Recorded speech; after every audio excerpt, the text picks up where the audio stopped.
Assalamualaikum, selamat malam teman. Bicara tentang pendidikan, pasti nggak akan lepas dari kata-kata anak. Ini yang menjadi concern bapak-bapak seperti saya. Beberapa hari yang lalu teman saya yang juga bapak-bapak, sebut aja namanya Sugeng, dia bercerita bahwa anaknya itu mengalami hal-hal yang tidak menyenangkan dari salah satu pengajar, dan menurut saya itu lucu sekaligus ironis. Oke, let's start the story. Sugeng cerita kalau si pengajar ini seringkali merendahkan muridnya, terutama yang perekonomiannya jelek. Contohnya nih, dia pernah berbicara seperti ini ke salah satu siswanya, kamu itu miskin, makanya dapat bantuan dari pemerintah. Uang pajak yang ibu bayar setiap bulan itu dikasih kamu. Jadi jangan seenaknya kalau sekolah. Kamu itu harus tertib, sopan. Jangan jadi anak yang nakal. Saya speechless dan bilang, oke, stop dulu dong. Bagus sih bilang ke anak jangan nakal, harus sopan. Tapi kenapa ada dihubung-hubungin dengan status sosial ya? Kenapa dihubung-hubungkan dengan statusnya yang miskin, yang dia dapat bantuan? Dan anakmu ini baru umur 8 tahun loh. Pernah juga si anak ini dipanggil di depan kelas dan dibilang pembohong di depan semua teman. Dia judgement langsung ke anak itu. Hal ini menurut saya sih sangat konyol ya. Saat pelajaran matematika juga sang pengajar memberikan soal, namun jawaban anak ini disalahkan bukan karena hasil hitungannya yang salah, tapi dia disalahkan karena metode atau cara menghitungnya berbeda dengan metode yang dicontohkan oleh sang pengajar. Sang pengajar ini hanya mau membenarkan jawaban anak Sugeng ketika cara menghitung metodenya sama persis seperti yang diajarkan dan dicontohkan oleh sang pengajar. Hal-hal seperti ini sering terjadi, dan apabila sang pengajar selesai marah-marah dengan luapan-luapan emosinya, kadang dia minta maaf ke para siswa karena telah emosi. Dan saya bilang ke Sugeng, kondisi ini jadi PR yang lumayan berat karena dia harus menjelaskan dan memberikan penjelasan kepada anaknya dengan cara yang baik, karena pendidikan ini akan membawa karakter anak sampai tua.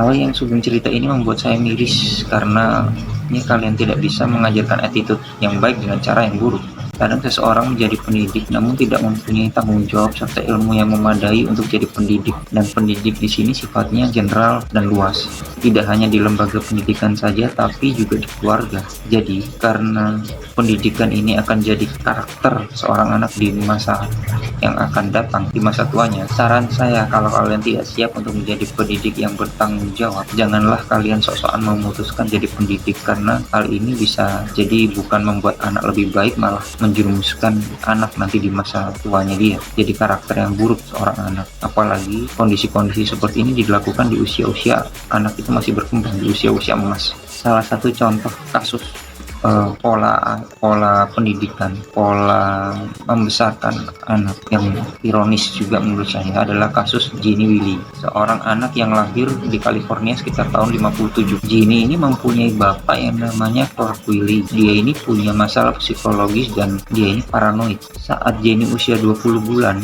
Jenny ini dinyatakan mengalami keterlambatan perkembangan. Jenny ini bukannya dibesarkan dengan baik sesuai dengan permasalahan dia, tapi malah dikurung oleh ayahnya di sebuah kamar kecil selama lebih dari 1 dekade. Dia ini diikat kursi toilet atau dibatasi dalam sebuah tempat tidur bayi yang dilengkapi dengan kawat kasar. Jenny ini tidak mendapatkan stimulasi fisik, sosial, atau bahkan bahasa. Dan ironisnya, ayahnya juga melarang anggota keluarga lainnya berbicara kepada dia. Dan dia sendiri sebagai ayah juga jarang berbicara, bahkan interaksi dengan sang putrinya ini.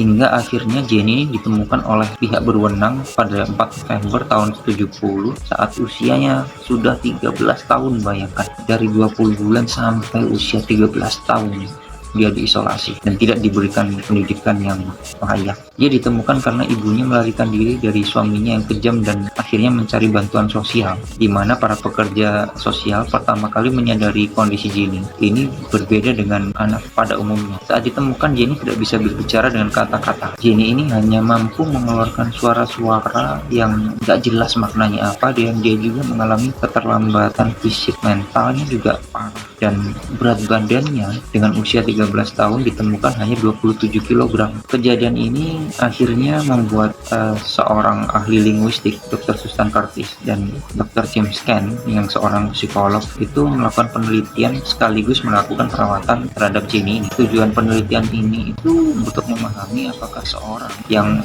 masih dapat mengembangkan bahasa setelah periode kritis untuk belajar bahasa ini sudah lewat, karena yaitu tadi Jenny baru ditemukan di usia 13 tahun. Meskipun dalam perkembangannya Jenny ini mengalami kemajuan dan keterampilan baik motorik ataupun sosial, perkembangan mentalnya tetap sangat-sangat terbatas. Dia ini nggak pernah mencapai kemampuan fungsional normal untuk anak seusianya. Dari kasus ini semoga kita sebagai para pendidik, entah itu keluarga, lembaga pendidikan, paham bagaimana pentingnya memberi pendidikan yang baik di usia emas anak yang justru harus berkembang. Karena beberapa penelitian juga menyatakan anak itu justru banyak dibully oleh orang-orang yang ada di sekitarnya, yang seharusnya bukan orang yang melakukan pembulian. Dan saya sih berpendapat, tolong kalau kalian merasa memang tidak kompeten menjadi pendidik, belajar lagi menjadi pendidik yang baik, atau sekalian lah jangan pernah mengambil tugas dan tanggung jawab sebagai pendidik, karena masa depan anak-anak kita ini